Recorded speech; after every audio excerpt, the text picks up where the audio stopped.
जी, अस्सलाम वालेकुम। तो जैसा कि सबको बेताबी से इंतज़ार था, बहुत सारे लड़के मुझसे पूछ रहे थे कि सर क्या 5वां इजरा होगा या नहीं होगा?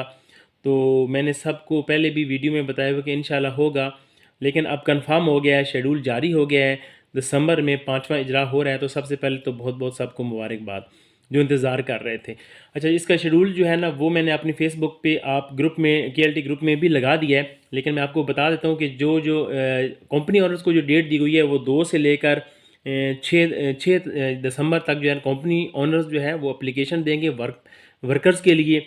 फिर उसके बाद जो है ना वर्क परमिट का जो इजरा होगा वो होगा जी, जो मैन्युफैक्चरिंग जहाज और शिप बिल्डिंग और कानकुनी की जो माइनिंग के लिए है, वो तो है नहीं, पाकिस्तान में नहीं है, लेकिन उनके लिए जो इजरा होगा मैन्युफैक्चरिंग के लिए वो 20 तारीख से लेकर 24 तारीख तक जो है ना वो उनका वर्क परमिट इजरा होगा मैन्युफैक्चरिंग का। उसके बाद जो